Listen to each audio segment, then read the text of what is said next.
नमस्कार दोस्तों, स्वागत है आपका अपने YouTube channel Friday with math में। आज हम पढ़ेंगे प्रश्नावली 1C, जिसमें हम पढ़ेंगे परमेय तथा अपरमेय संख्याओं के बारे में। तो इसमें आपको सवालों को सिद्ध करना है कि कौन सी संख्याएं परमेय और कौन सी संख्याएं अपरमेय हैं। जैसे कि इसमें पहले सवाल में दिया हुआ है 3√3 एक परमेय संख्या नहीं है, यानी कि परमेय नहीं है तो ये अपरमेय होगी। दूसरे में इसमें पूछा गया है कि सिद्ध कीजिए कि √5 एक अपरमेय संख्या है। तो जैसा कि हम जानते हैं √5 एक अपरमेय संख्या है, लेकिन हमको ये सिद्ध करना है। यहाँ पे 3√3 एक ये भी अपरमेय संख्या है, ये भी हमको सिद्ध करना है कि अपरमेय संख्या है, यानी कि परमेय नहीं है अपरमेय है। तो इनको हम सिद्ध कैसे करेंगे वो चीज़ यहाँ पे हम सीखेंगे। उससे पहले हम जान लेते हैं कि परमेय पर संख्या होती क्या है। जैसे कि आप जानते हैं वही संख्या परमेय संख्या होती हैं जिन्हें हम P/Q के रूप में लिख सकते हैं। जैसे 4/3 ये आपकी एक परमेय संख्या है, क्योंकि इसे हम P/Q के रूप में लिख सकते हैं। यहाँ पे आपको एक बात और याद रखनी होती है कि Q डज नॉट इक्वल 0, यानी Q जो होगा आपका वो 0 के बराबर नहीं होगा। Q 0 नहीं हो सकता, लेकिन P आपका 0 हो सकता है, यानी कि ऊपर वाली जो संख्या होगी वो आपकी 0 हो सकती है। जैसे एग्जाम्पल लेते हैं यहाँ पे, जैसे 0/4, तो 0/4 एक परमेय संख्या है और 4/3 परमेय संख्या है, 0/4 एक परमेय संख्या है। लेकिन अगर मैं ऐसे लिख दूँ 4/0 तो ये एक परमेय संख्या नहीं है। ये क्या हो जाएगी, ये हो जाएगी आपकी इंडेटरमिनेट फॉर्म हो जाएगी, यानी कि ये अपरिभाषित है। 0 से 4 में भाग लगाएंगे तो आपकी इन्फिनिटी आ जाएगी, ठीक है, जिसे हम परिभाषित नहीं कर सकते हैं। तो आपकी ना तो परमेय संख्या है ना ही अपरमेय संख्या है। तो आपको याद रखना है कि जो बटे वाली जो संख्या है वो 0 नहीं होनी चाहिए। ऊपर वाली संख्या 0 होगी तो कोई दिक्कत नहीं है, वो आपकी एक परमेय संख्या होगी। और भी आपको कुछ बातें याद रखनी है, जैसे रूट में कुछ संख्या हैं, जैसे कि रूट में आपका 4 है तो 4 आपका रूट से बाहर आ जाएगा, क्योंकि 4 का जो रूट होता है वो 2 होता है। रूट यानी कि वर्गमूल, 4 का वर्गमूल आपको 2 होता है, तो 2 एक परमेय संख्या है, क्योंकि इसको हम लिख सकते हैं P/Q के रूप में। P के स्थान पर 2 हो गया, बटे में आप 1 मान सकते हैं, तो आपका ये P/Q के रूप में हो गया। P के स्थान पर 2, Q के स्थान पर 1, इस प्रकार से परमेय संख्या हो जाएगी। अगर आपके पास लिखा हुआ है √3 तो आपकी एक अपरमेय संख्या है, परमेय संख्या नहीं है, क्योंकि आप रूट में से इस 3 को बाहर नहीं निकाल सकते हैं, इसलिए एक अपरमेय संख्या होगी, परमेय संख्या नहीं होगी। अतः हमने अपने यहाँ पे जाना कि कौन कौन संख्याएं परमेय संख्याएं होंगी और कौन कौन संख्या परमेय संख्याएं नहीं होंगी। तो रूट वाली जो संख्याएं होंगी वो आपकी परमेय संख्याएं नहीं होंगी, अगर वो रूट से बाहर नहीं आ सकती। अगर वो संख्या रूट से बाहर आ सकती है तो वो आपकी वो संख्या परमेय संख्याएं होंगी। जैसे कि √9, तो 9 आपका 3 बार आ जाएगा, इसलिए एक परमेय संख्या है। अगर रूट में यहाँ पे लिखूँ 8 तो ये परमेय संख्या नहीं है, क्योंकि 8 ये बाहर नहीं आएगा। 8 का ये वर्गमूल होगा 2√2, ठीक है, इसमें सिर्फ 2 बाहर आएगा, 2 इसका अंदर रह जाएगा, तो आपकी ये परमेय संख्या नहीं है, ये आपकी अपरमेय संख्या है। तो यहाँ आपको सिद्ध करना है कि कौन संख्या परमेय संख्या है, कौन संख्या अपरमेय संख्या है। तो यहाँ पे इस प्रकार के क्वेश्चनों को 2 श्रेणियों में बांटा जा सकता है। जैसे एक तो आपके हो गए जो सरल होंगे, और एक जो होंगे जिनमें आपको थोड़ा ज़्यादा लिखना पड़ेगा, वो थोड़े आपको कठिन लगेंगे। जैसे यहाँ पे √5 है, ये आपका कठिन टाइप में आएगा, और जो आपका 3√3 है ये आपका थोड़ा सरल रूप में आ जाएगा। आपको यहाँ पे याद रखना है जो संख्याएं रूट के अंदर, ठीक है, रूट के अंदर होंगे और उसके गुणा में या बटे में कुछ नहीं होगा। जैसे यहाँ पे गुणा में 3 लिखा हुआ है इसलिए सरल है, कुछ और लिखा होता है, जैसे यहाँ पे √3 + 4 कुछ इस तरह से लिखा हुआ था, या फिर √5 इसके √5 के प्लस में लिखा होता, 5 लिखा होता, या 8 लिखा होता, या माइनस करके कुछ लिखा होता, या फिर यहाँ पे बटे में ऐसे 3 लिखा होता, ठीक है। यानी कि इसके साथ * में या बटे में या प्लस या माइनस करके कुछ भी होता तो ये आपके सरल टाइप में आ जाता, यानी कि बड़ी आसानी से हो जाता, ठीक है। ये भी आसानी से हो जाएगा, लेकिन इसमें थोड़ा सा लिखना पड़ेगा, ठीक है, थोड़ा सा ज़्यादा लिखना पड़ेगा इसके मुकाबले। तो इस प्रकार के जो क्वेश्चन होंगे वो थोड़े लेंदी होंगे, इस प्रकार के क्वेश्चन जो होंगे वो थोड़े छोटे क्वेश्चन होंगे, वो जल्दी हो जाएंगे आपके।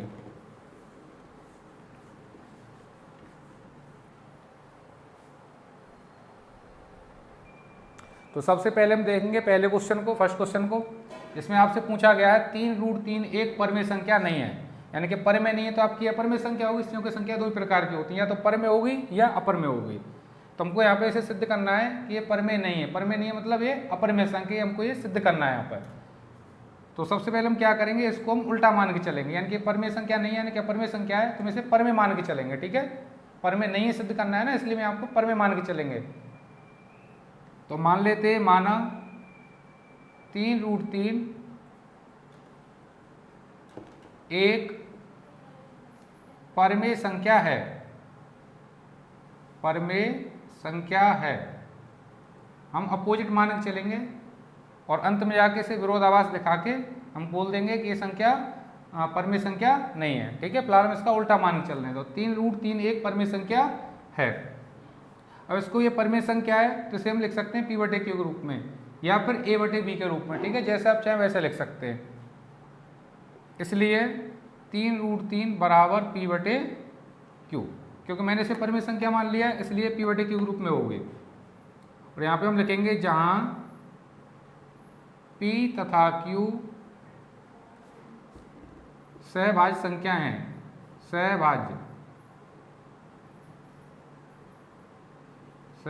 संख्याएं हैं। तो यहाँ पे हम जान लेते हैं सहभाज्य संख्याओं का मतलब क्या होता है। सहभाज्य संख्या वो संख्या होती है जिनका मासा एक हो, यानी कि जिनका मासा एक के सिवाय कुछ और ना हो, सिर्फ एक हो। जैसे 4 है और 4 बटे यहाँ पे लिखा हुआ है आपका 6, तो इन दोनों में जो संख्या कॉमन है, कॉमन यानी कि मासा, ठीक है, कॉमन का मतलब ही मासा होता है। तो जो संख्या इसमें कॉमन है दोनों में वो है आपकी 2। 4 में भी 2 से भाग चला जाएगा, 6 में 2 से भाग चला जाएगा। ठीक है, दोनों में 2 कॉमन है। तो इसलिए 4 और जो 6 संख्या है वो सहभाज्य संख्याएं नहीं है। सहभाज्य संख्या आपकी होंगी जैसे कि 5,1 दोनों सहभाज्य संख्याएं, दोनों में कुछ भी कॉमन नहीं आ रहा है। जैसे 2,5, 2,3, 4,9 दोनों संख्याएं सहभाज्य संख्याएं। तो सहभाज्य संख्या इसलिए है क्योंकि दोनों में कुछ भी कॉमन नहीं है। ठीक है, अगर कुछ कॉमन होगा तो वो संख्याएं सहभाज्य संख्याएं नहीं होंगी। तो उसी प्रकार से आप जो P और Q है वो आपकी सहभाज्य संख्या है। इसका अर्थ ये हो गया कि P और Q में कुछ भी कॉमन नहीं है। अब संख्या तो यहाँ पे लिख दोगे परमेय संख्या बराबर ये आपकी अपरमेय संख्या, ये हो गई अपरमेय और ये हो गई परमेय। परमेय संख्या परमेय, तो अपरमेय बराबर परमेय, तो ऐसा कभी हो नहीं सकता है कि अपरमेय परमेय के बराबर आ जाए, इसलिए आप इसे क्रॉस कर दोगे, काट दोगे इसे। अपरमेय बराबर परमेय कभी नहीं हो सकती है, इसलिए आप लिखेंगे जो हमने ऊपर माना है वो इस बात का विरोध है, अतः जो हमने माना तो हमने गलत मान लिया है। और हम लिखेंगे जो 3√3 है वो परमेय संख्या नहीं है बल्कि एक अपरमेय संख्या लिखेंगे यहाँ पे, जो कि एक विरोधाभास है। विरोधाभास, विरोधाभास है, इसलिए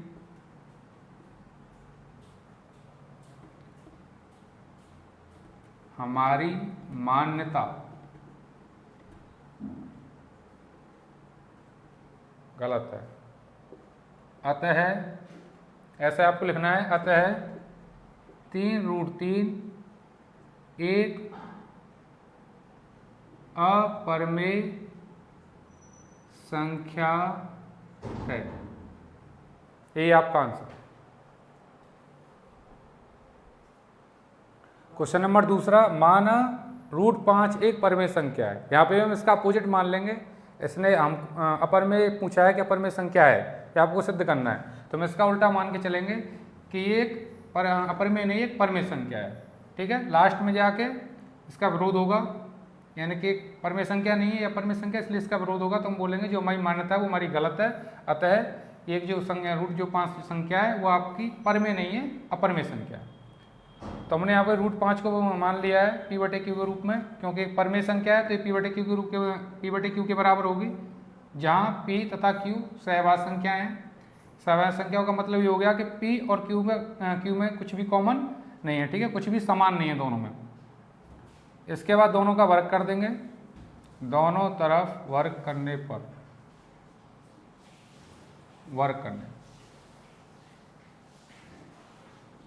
इसका भी वर्ग कर देंगे, कोष्टक हटेगा, स्क्वायर से रूट कट जाएगा, 5 बचेगा, कोष्टक हटेगा, यहाँ पे P का स्क्वायर अलग, Q का स्क्वायर अलग। ठीक है, इस प्रकार के क्वेश्चन से थोड़ा अलग तरीके से करना है, क्योंकि यहाँ पे इसके गुणा में, भाग में या प्लस या माइनस कर कुछ लिखा नहीं। अगर ऐसा होता तो सभी का तरीका इसी प्रकार का होगा जैसे मैंने ये किया है।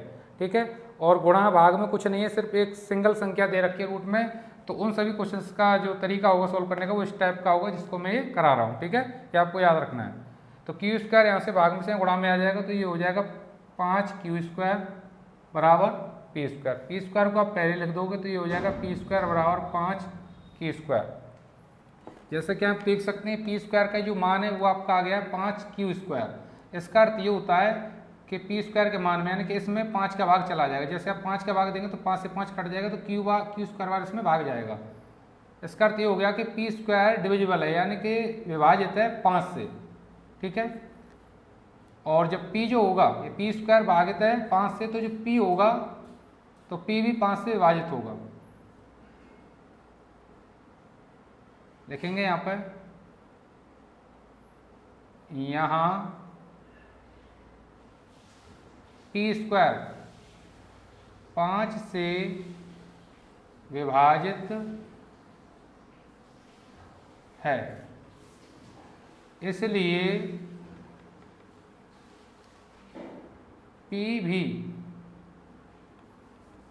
5 से विभाजित होगा। यानी कि पी स्क्वायर 5 से विभाजित है तो पी भी 5 से विभाजित होगा। यानी कि जिसका अगर स्क्वायर विभाजित है किसी संख्या से तो वो स्क्वायर होने से पहले जो भी संख्या रही होगी वो भी 5 से विभाजित पक्का रही होगी। जैसे आप कोई भी संख्या देख सकते हैं, जैसे कि मान लो 25 है, 25 का स्क्वायर होता है 625। अगर इसमें 5 से भाग जा रहा है तो इस वाली संख्या में 5 से भाग जरूर जाएगा। जैसे कोई 3 है, 3 का स्क्वायर हो गया 9, अगर इसमें 3 से भाग जा रहा है तो इस वाली संख्या में भी 3 से भाग जरूर जाएगा, ठीक है। ये नियम होता है यहाँ पर। तो उसी प्रकार से अगर पी स्क्वायर 5 से विभाजित है इसलिए पी भी 5 से विभाजित होगा। अतः हम लिख सकते हैं P बराबर ये जो संख्या होगी उस प्रकार की रही होगी कि इसके गुणा में 5 हो, तो सेम लिख देंगे P बराबर 5a। अतः P बराबर 5a रखने पर 5a रखने पर P की जगह पर रख देंगे 5a। ऊपर स्क्वायर है तो स्क्वायर, इधर जैसा है वैसे ही लिख देंगे। कोष्ट कटेगा, 5 का स्क्वायर 25 हो जाएगा, a का स्क्वायर a स्क्वायर हो जाएगा। ये 5q स्क्वायर 5 से 25 कट जाएगा, ये समझो कि 5 यहाँ से इनटू में से डिवाइड में आ जाएगा। यहाँ पर रहेगा q स्क्वायर, 5 से 25 कट जाएगा 5 बार, तो बचेगा आपका 5a स्क्वायर बराबर q स्क्वायर। q स्क्वायर को आप पहले लिख सकते हो, इसको बाद में लिख दोगे तो ये हो जाएगा 5a स्क्वायर। q स्क्वायर बराबर आ गया आपका 5a स्क्वायर। तो यहाँ पे भी आपको सेम उसी प्रकार से करना है कि q स्क्वायर 5 से विभाजित है, यानी कि संख्या में अगर आप भाग देंगे 5 से तो 5 से भाग चला जाएगा a स्क्वायर बार। जैसे भाग आपको ऐसे देना होता है, 5 से 5 कट जाएगा तो सिंपली आपका a स्क्वायर बच गया, ठीक है। ऐसे बोलते हैं कि भाग इसमें 5 का चला गया। ये q स्क्वायर बराबर तो q स्क्वायर का ये मान हो गया। जब q स्क्वायर 5 से विभाजित है तो यहाँ पे q भी 5 से विभाजित होगा। उसी प्रकार से लिखना जैसे आपने यहाँ पे लिखा है। तो अब यहाँ पे लिखोगे, यहाँ q स्क्वायर 5 से विभाजित है, इसलिए q भी 5 से विभाजित होगा। तो आपने देखा p भी 5 से विभाजित है, यानी कि p भी उसी टाइप की संख्या है कि उसके गुणा में 5 है, और q भी 5 से विभाजित हो रहा है, मतलब q भी एक ऐसी संख्या है कि उसके गुणा में भी 5 है। यानी कि दोनों संख्याएं p और q दोनों संख्याएं 5 से विभाजित है। इसका अर्थ हो गया कि दोनों संख्या में 5 कॉमन है, तब ये दोनों संख्या 5 से विभाजित है। जबकि हमने यहाँ पे ये माना हुआ है कि p तथा q सहवास संख्या है, यानी कि दोनों में कुछ भी कॉमन नहीं है। अतः जो हमने ऊपर माना हुआ है उसका यहाँ पे विरोध हो गया है, ठीक है। ऐसे बोलेंगे विरोधाभास। तो हम लिख सकते हैं कि जो हमारी जो मान्यता है वो हमारी मान्यता गलत है, यानी कि हमने √5 के परिमेय संख्या जो मान लिया वो हमने गलत मान लिया है। अतः √5 एक अपरिमेय संख्या होगी। तो यहाँ पे हम लिखेंगे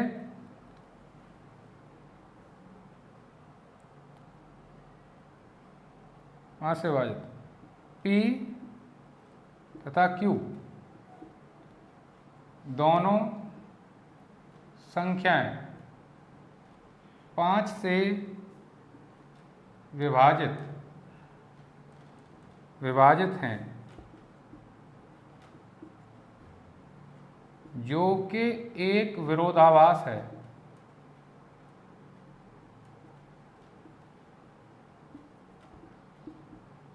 अतः √5 एक अपरिमेय संख्या है, √5 एक अपरिमेय संख्या है। तो आप इसको लिख सकते हैं, लिखना चाहें तो, नहीं तो आप स्क्रीनशॉट ले सकते हैं। इसे आगे पढ़ेंगे अगला क्वेश्चन, क्वेश्चन नंबर 3।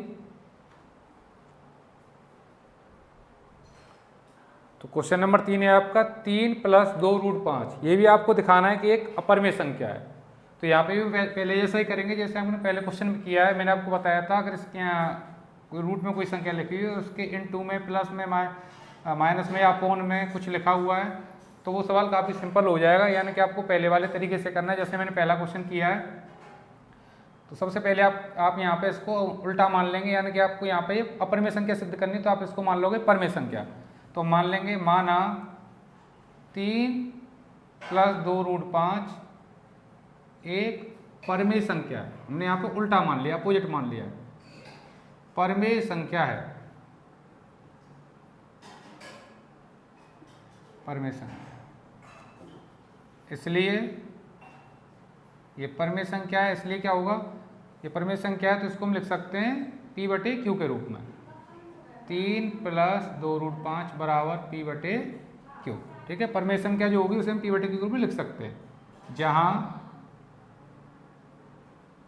P तथा Q सहभाज्य संख्याएं हैं, सहभाज्य संख्याएं हैं।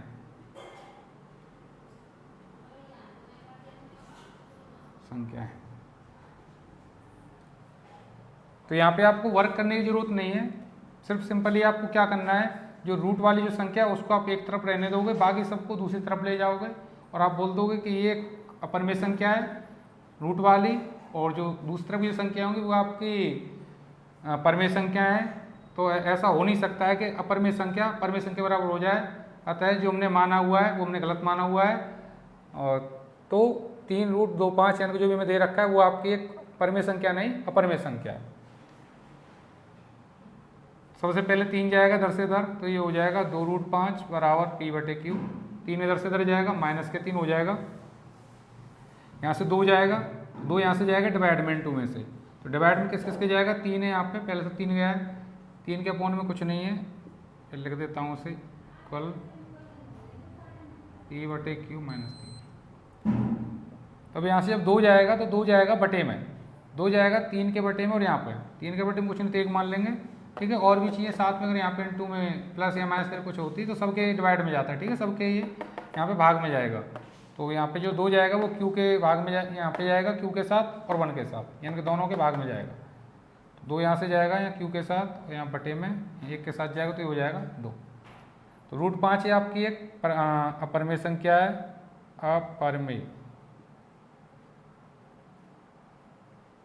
अपरिमेय बराबर ये आप लिखेंगे परिमेय, यहाँ पे से काट देंगे, क्योंकि आपकी अपरिमेय संख्या कभी परिमेय संख्या के बराबर नहीं हो सकती है, जो कि एक विरोधाभास है, विरोधाभास।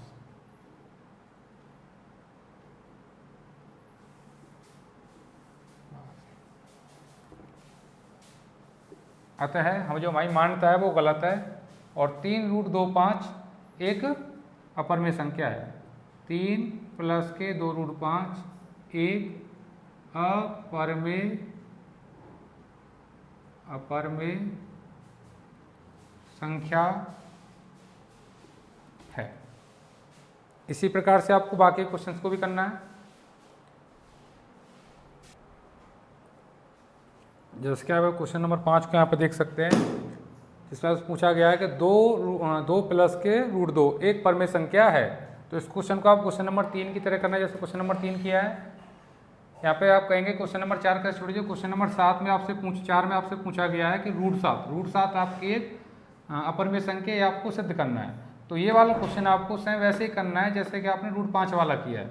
तो आप √5 वाला जैसे आपने किया है, ये वाला जो क्वेश्चन आपने किया था, तो वहाँ पे आपको क्या करना है कि जो यहाँ पे 5 है, 7 के 5 को यहाँ से मिटा के आपको यहाँ पे 7 रख देना है। ठीक है, जो क्वेश्चन मैंने सोल्व किया है ये आप देख सकते हैं, वहाँ पे 5 के स्थान पे आपको 7 रख देना है हर जगह। ठीक है, बदलते जाना है और आपका ये क्वेश्चन हो जाएगा। ठीक है, सेम वही प्रोसेस है, कुछ भी नहीं बदलना है, सिर्फ 5 के स्थान पे आपको 7 रखना है और आपका क्वेश्चन हो जाएगा।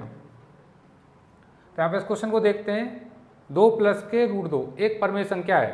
तो सबसे पहले हम मान लेंगे कि 2 प्लस के 2 रूट 2 एक परमेय संख्या है, कि हमने उल्टे अब मान लिया। ठीक है, सिद्ध हमको करना है कि 2 प्लस के 2 रूट एक अपरमेय संख्या है। हमने यहाँ पे अपोजिट मान लिया है कि 2 प्लस के रूट 2 एक परमेय संख्या है, इसलिए 2 प्लस के रूट 2 बराबर पी बटे क्यू। ये परमेय संख्या है तो ये पी बटे क्यू ग्रुप में होगी, जहाँ पी तथा क्यू सहवास संख्या है। सबसे पहले यहाँ पे 2 को हटाएंगे, यानी कि जो भी रूट 2 के साथ होगा इन टू में प्लस माइनस करके होगा उसे यहाँ से हटा के दूसरी तरफ कर देंगे।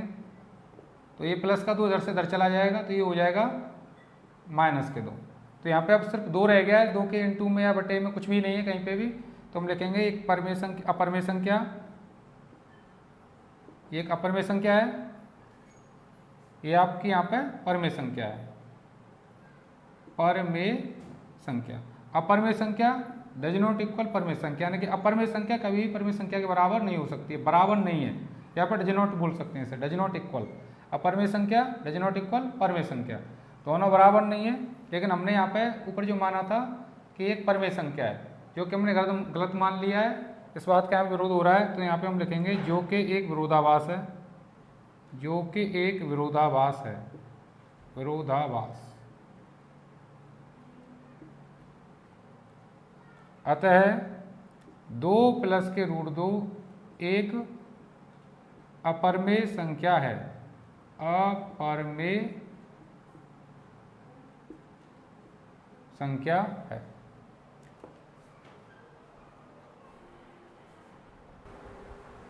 क्वेश्चन नंबर 6, 1 बटे रूट 2 एक अपरमेय संख्या है, आपको सिद्ध करना है। तो यहाँ पे हम उल्टा मान लेंगे, 1 बटे रूट 2 एक परमेय संख्या है।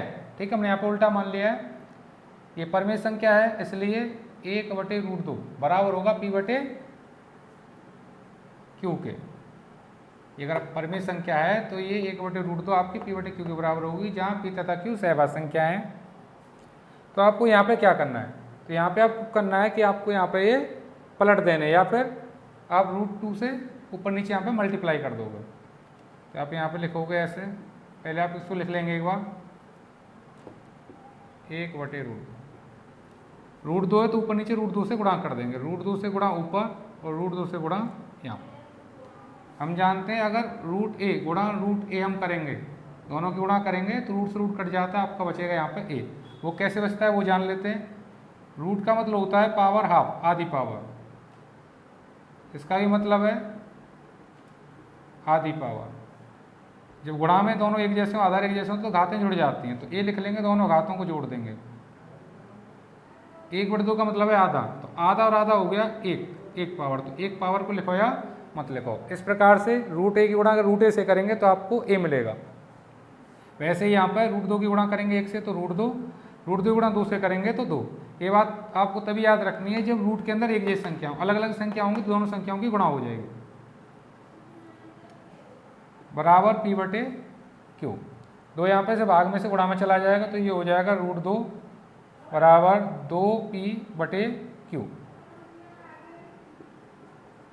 रूट 2 आपकी एक अपरमेय संख्या है, 2p बटे क्यू एक परमेय संख्या है। तो अतः हम लिखेंगे कि परमेय संख्या अपरमेय संख्या बराबर नहीं हो सकती परमेय संख्या के, जो कि विरोधाभास है। अतः 1 बटे रूट 2 एक परमेय संख्या है। अपरमेय संख्या अपरमेय बराबर परमेय। ठीक है, ये अपरमेय है, ये परमेय, दोनों बराबर नहीं होंगी, इसलिए इसको हम काट देंगे। जो कि हमने जो माना है वो अपने उल्टा मान लिया है। ठीक है, गलत मान लिया है, जो कि एक विरोधाभास।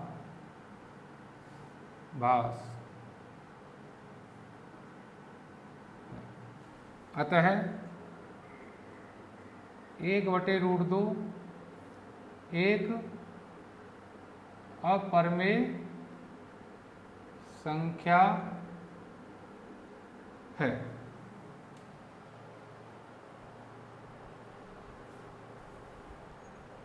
तो इसी प्रकार से आप करेंगे 7 रूट 2 5 को। इस क्वेश्चन को भी ऐसे करेंगे। यहाँ पे आपको सिद्ध करना है कि अपरमेय संख्या है, तो आप सबसे पहले इसको अपोजिट यानी उल्टा मान के चलेंगे। 7 रूट 5 एक परमेय संख्या है, ये परमेय संख्या है इसलिए 7√5 बराबर होगा पी बटे क्यू के। 7 यहाँ से भाग में चला जाएगा क्यू के साथ, तो ये हो जाएगा यहाँ पर √5 बराबर पी बटे 7 क्यू। ये आपकी परमेय संख्या हो गई। अपरमेय ये आपकी होगी परमेय संख्या जो कि बराबर नहीं है, तो यहाँ पे लिखेंगे जो कि एक विरोधाभास है, अतः 7√5 एक अपरमेय संख्या है। ठीक है, इसी प्रकार से आपको ये भी करना है।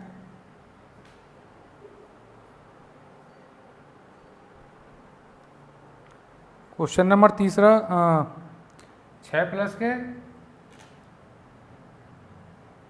6 प्लस √2, तो ये भी आपको ऐसे ही करना होगा जैसे मैंने पहले किए हैं, सब कुछ ऐसे ही लिखा रहेगा। 6 प्लस के √2 एक परमेय संख्या है, उल्टा मान लिया, इसलिए 6 प्लस √2 बराबर होगा पी बटे क्यू के।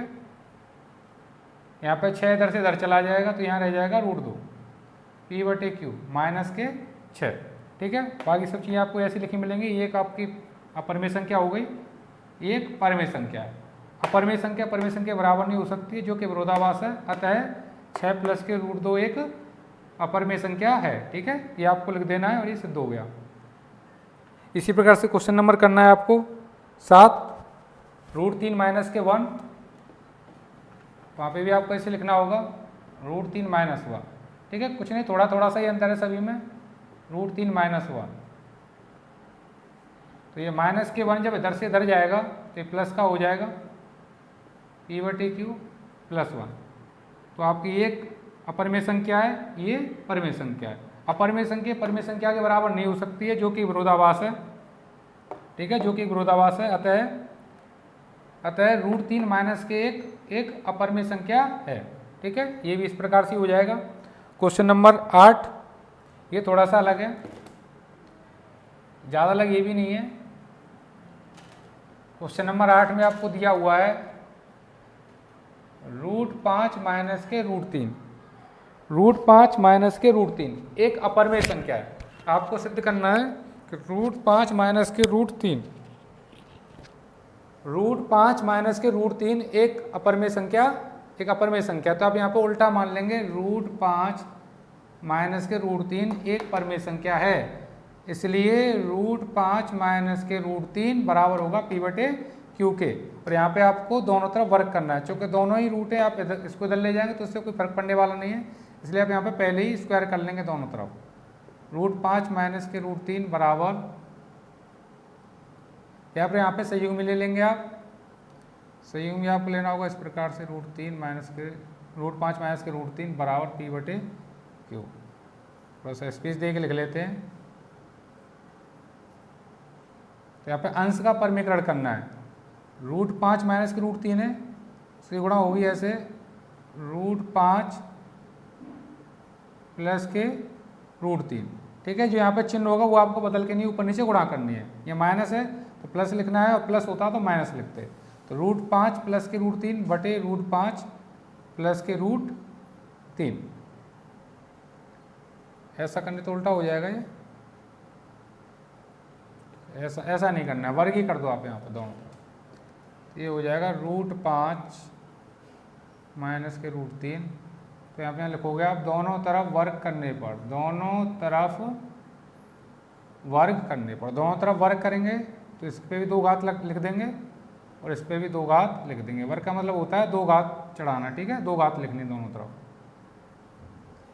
इसमें फॉर्मूला लग जाएगा a माइनस बी का होल स्क्वायर, जो कि आपका इस प्रकार से होता है a माइनस बी का होल स्क्वायर बराबर होता है a square plus B square minus के 2ab। तो आप यहाँ पे इसको a मान लोगे मनी मन, इसको मान लोगे b, तो ये हो जाएगा a square plus B square minus के 2ab बराबर, ये कोष्टक घटेगा तो p पे स्क्वायर लगा जाएगा, p स्क्वायर इस पे स्क्वायर आएगा तो ये हो जाएगा k स्क्वायर। स्क्वायर से रूट कट जाएगा, 5 बचेगा, इसका भी स्क्वायर से रूट कट जाएगा, 3 बचेगा, -2। रूट में अलग अलग संख्या है तो एक रूट बन जाएगा और दोनों की गुणा हो जाएगी, 5 या 15, पी स्क्वायर बटे पी स्क्वायर। 5 और 3 ये हो जाएंगे 8, माइनस के 2 रूट 15 बराबर पी स्क्वायर बटे क्यू स्क्वायर। माइनस के ये 8 इधर से इधर जाएगा तो ये हो जाएगा माइनस का 2√15 बराबर पी स्क्वायर बटे क्यू स्क्वायर। 8 इधर से इधर जाएगा तो ये माइनस का हो जाएगा। अब ये माइनस का 2 जाएगा, माइनस का 2 यहाँ से गुणा में से जाएगा भाग में, ठीक है। 8 के बटे में कुछ नहीं तो 1 मान लेंगे, तो ये माइनस के 2 यहाँ पे और यहाँ पर, ठीक है, 2 दोनों जगह जाएगा भाग में, ठीक है। पी के भी भाग में जाएगा और ये 8 के भी भाग में जाएगा, तो ये हो जाएगा √15 बराबर पी स्क्वायर बटे माइनस के 2 क्यू स्क्वायर माइनस 8 बटे माइनस के 2, ठीक है। माइनस के 2 की गुणा 1 से होगी तो माइनस के 2 हो जाएगा, माइनस से माइनस ये हो जाएगा प्लस पी स्क्वायर बटे माइनस के 2 क्यू स्क्वायर प्लस 8 बटे 2। चाहे तो आप 2 से 8 को काट सकते हैं। जैसे कि आप देख सकते हैं ये आपकी एक परमेय संख्या है, यहाँ पे कोई भी रूट कुछ नहीं है और ये रूट में और ये रूट से बाहर नहीं आएगी, ये आपकी एक परमेय संख्या है, अपरमेय, अपरमेय बराबर परमेय। तो ये आपकी अपरमेय, ये परमेय, जो कि संभव नहीं है, ये दोनों बराबर नहीं हो सकती हैं, अतः से हम काट देंगे। देखेंगे जो कि विरोधाभास है, जो हमने ऊपर माना एक इस बात का यहाँ पे विरोध हो रहा है, अतः जो हमारी जो मान्यता है वो हमारी गलत है। यानी कि हमने √5 माइनस √3 को एक परमेय संख्या मान लिया है, जो कि हमने गलत माना हुआ है। अतः √5 माइनस के √3 एक अपरमेय संख्या होगी।